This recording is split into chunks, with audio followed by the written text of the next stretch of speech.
Let's take a look at how to use the new Google Sites to create a teacher web page or website. This is a great place for parents and students to visit to find information about what's going on in your course.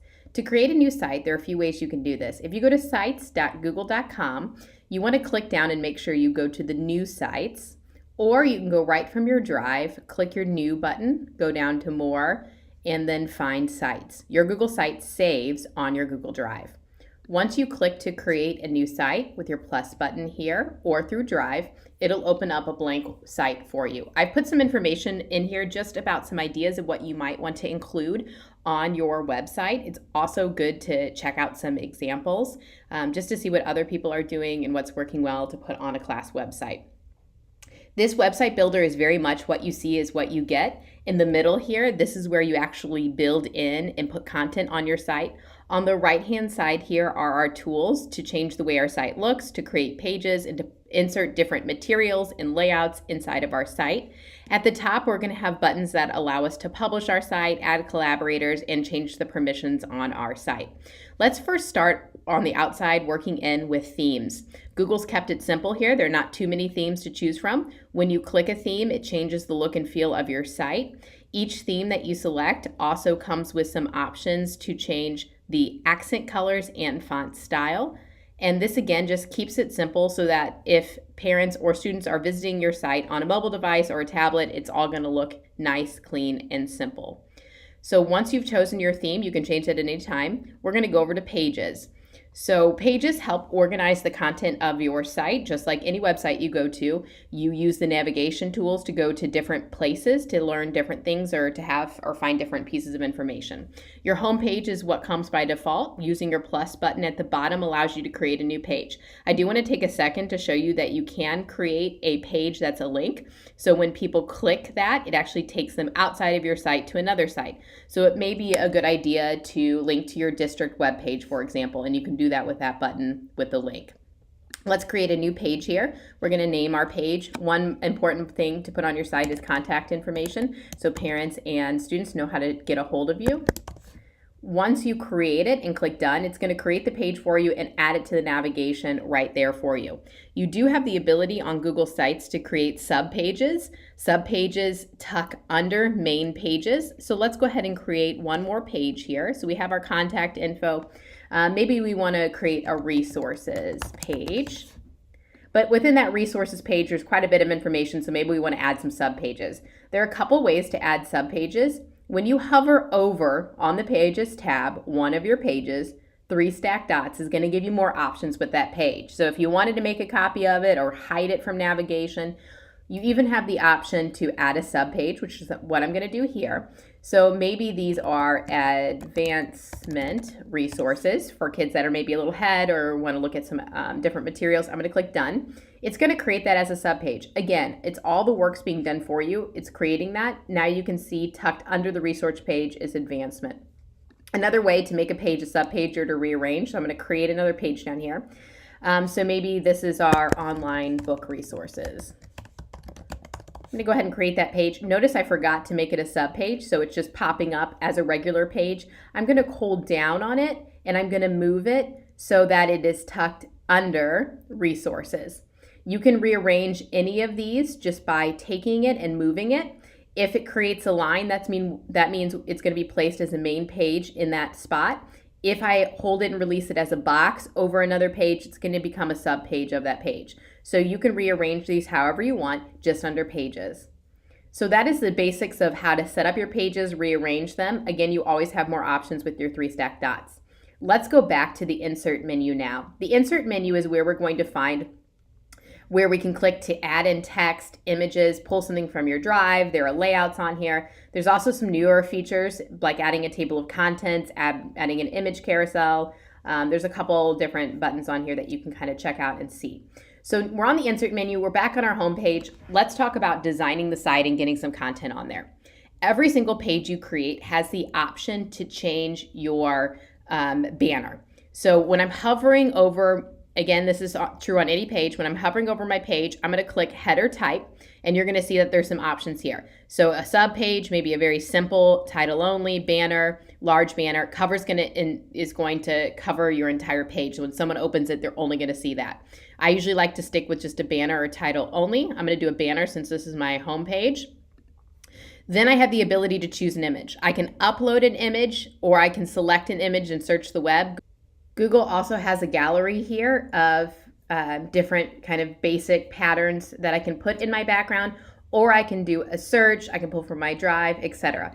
I strongly recommend that you bring in your background as something that it doesn't matter if items in the background get cut off. The reason why I say that is because many parents and students at home view websites on their mobile device, and how Google sets up their sites is they resize and reshape to fit the content in there, and they do it in a way that sometimes cuts off some of that banner. So you may see, if, for example, if you have an entire class of students in your background, some of those kids might get cut off if someone's viewing it in a mobile device. So I like to choose just kind of a plain one. It doesn't really matter if some of it gets cut off. So I'm going to pick this one here. You can also find your own, and then you can type right in here to change the background. So maybe this is Moody's English site course. You can have the ability to change kind of the size of the text there. There is a quick, and I'm going to include this in here. You can skip ahead if you're not interested. There is a quick way that you can change the font on here. So you don't have the ability, it's a little hack with Google Drawings. You do not have the ability to alter what the text looks like other than choosing to change it to a title or small or normal. So how do I get kind of the look that I want for this main page? I'm going to jump to a new Google Drawing. I just went to drawings.google.com, or you can go to Drive and create a new drawing. And I just kind of estimate the size of it. So I just grabbed in my far right-hand corner the edge of my workspace. This background's checkered. It's transparent background, which is what I want. I want my text to lay on top of that background that I pulled in. And now that I'm going to go into view and zoom, I'm going to view it at 100%. So this is really how big it is. So if I jump back to my site here and kind of look at the space, I'll be able to resize this nicely. I'm going to grab a text box. You can also do word art, and I'm going to fill the entire space, and then I'm going to type in Mrs. Moody's English course. Now I'm going to go in and obviously change the size and change the font. You have access to more fonts. I would recommend choosing a font that's readable. So you don't want to pick something that's going to be difficult to read. So pick one that matches kind of your style and your theme, obviously, of your site. You also can, so if I want to put this on 2 levels, I can do that here and center it. Maybe make it a little bit bigger. There we go. Now I need to go back to my site and check out the color of my background. That's a dark background, so I need to go lighter on my color here. So I'm gonna make this a white. All right, awesome. Final step here is I need to download this as a PNG file. So this is, I'm gonna give it a quick title. So this is my website, banner, text. I'm going to go to File, Download as PNG. The reason why I need to do PNG is so that it maintains that transparent background. So I'm just going to go ahead and save it right on my desktop. Now I'm going to go back to my site, and I'm going to delete the text that's right there. So I don't want this at all. I'm going to hit my trash can. And now I need to upload an image. So I'm going to go to Images, and I'm going to upload it from my desktop. I should see my website background there. I'm going to click Open. Now I'm going to grab it and I'm going to bring it up onto my background. So now that's a little hack just to show you what it looks like to use a Google Drawing to bring in the font that you want. So let's test it. Up at the top, preview button. Okay, it's a computer and a phone. This is going to show you what it looks like if for someone that's on a large screen, a tablet, and a cell phone by using our little tool down here at the bottom. Just to give you an idea, look at how many different keys are on this banner. When I drop here, and then when I drop here, it changes how much it shows in the background, which is exactly why I like to bring a background in separately from my text that's on top of it. So this shows me what my site's going to look like. The navigation changes to a side navigation on a cell phone, on a tablet, still on the top, and on a large screen computer. I'm going to hit my X here to leave preview, and I'm ready to keep building. So now that we've designed our page here, and if we go to any other page, I'm going to have the same ability to go in here, change the header, change the image. If I want to go and create a custom text one using a drawing and bring it in, I can do that. All right, so let's talk about different items and different things we can bring into our site. So we're on our home page here. Let's go to our contact info. I'm going to go ahead and change this to a title only, and this is where I'm going to put my contact info. Notice that over here on the right, you have 4 different things you can bring in. You can bring in a text box, an image, you can embed something. So if you want to bring a link in, or if you have an embed code out there somewhere, for example, your Twitter embed code that you want to bring in, or something from your drive. You can also double click into the body, and it's going to bring you a little toolbar that you can use, little tool wheel that you can use right at your fingertips to bring content in. You also have layouts. So if you know that you want to have an image with some text next to it, you can select one of these layouts. It just makes it a little bit easier to put content into it. So it gives me a place where I can bring in an image if I want. So if I want to go to Drive and find a picture of me, of myself to bring in here, I can do that. So I can go in here and search for let's see, profile, picture, and I can bring that in.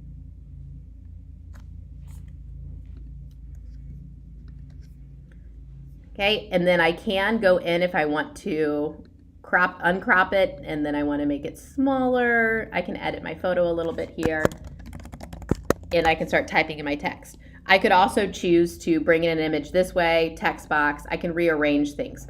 As you add in content into your site, you're going to see that over here on the left there are different sections. So this allows you to break up the content on a page just in a style way into different sections. So I can use my section background and bring different colors or emphasis colors into it.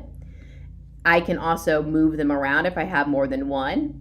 I can duplicate them if I want. So if I want to duplicate them and then change out pictures, I can do that there. That's just on the left-hand side.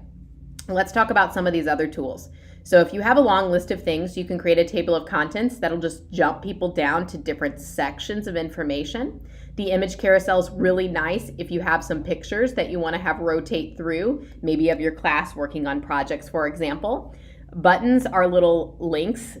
They are stylistic links. They look like a little button that take people places. Dividers just put in a little content line. Now at the bottom, this is the good stuff. This is the Google stuff that we can embed right into our site. The nice thing about this is many of these tools, if I update them on my drive or if I update them on my calendar, they're automatically going to update here. So if I want to include, let's say, a calendar, I click on my calendar button and I can pull any of my calendars open. Now you do need to make sure that you have this calendar that you're pulling over set with the ability so that anybody who has access to it, or anybody can see it who has access to it.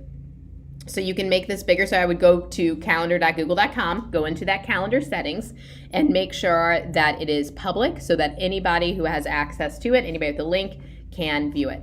With this calendar, I do have the ability to change to what it kind of looks like and how it pops up so people can see where I am or what's going on in class right here on my site, which is nice. So that's how you add in that. Now, if I want to add in a document or add in something else, I can click my Drive button or I can go down here to the bottom to bring those in. Word of the wise with these docs and with the PDFs or with whatever it is that you have hosted on your Drive, you need to make sure that you either have them in a folder with the permission that anybody with a link can view, or that you've gone into that document, you've clicked that share button, and you've said that anybody with the link, and think about this too, is it parents who need to see it? If parents need to see it, you need to make sure that you have it set up so that they can view it if they're outside of the domain. Okay, so you do need to make sure that's there. So if I want to go ahead and insert this document here, I can insert it. What's again nice is that if I update it on the document itself, it's going to update here. So I can choose to show some of it, it'll be scrolling, or I can make this bigger. The other awesome thing you can do is that you can insert from Drive an entire folder. So let's say you have your newsletters in a folder, or you have study guides or review guides or units information or class information. What you can do is you can grab a folder and you can insert it, and then it's going to put it in a nice little list here or you can choose to change it so that it's in grid view. And then anything you'd go on your Google Drive into that folder and drop or change, it's going to reflect right there. Again, you'll want to make sure that the Drive folder has anybody with the link in view so that people can see it. So that's how we put information on our site. Let's quickly talk about sharing our site and publishing our site, and then we'll wrap things up. Up at the top here, our Share with Others button. This allows us to invite collaborators. So if you have a team website, or if you'd like to invite someone to have the ability to edit it, you can do that here. You can also invite them just to view the published site if you want to, but you want to invite them here. The other thing you'll want to do is make sure where it says published, because by default it's saying that anybody in Wentzville only can view it. If I want parents to see this or the public to see it, I need to click my change button on here and say that anybody can find and view it, and then click save. Okay, that doesn't mean I'm done. I still have to publish my site. So to publish my site, I'm going to click my publish button, and then I need to find a unique ending to my website. So websites are hosted at your domain. Ours is hosted at sites.google.com/wsdr4.org/ and then I come up with a unique ending. So Mrs. Moody in English or whatever it may be, I type that in there if it's okay. Okay, here's where I can change to make sure that anybody can find and view it. So I want to make sure I'm good with that. Done. Then I'm ready to publish my site. So here's my link that I can copy and send to people. Now, one thing to note, one final thing, any changes I make to my site from this point on will not be viewable, will not be public until I click that publish button again. This is so if you're in the middle of updating things, people don't see you moving things around if they're on your site. So if I decide to take out this box, for example, and delete it, get it out of here, what I want on my site, no one's going to see that until I click my publish button again. Publish updates any changes that I've made to my site. This was a quick overview of how to make a teacher web page using Google Sites.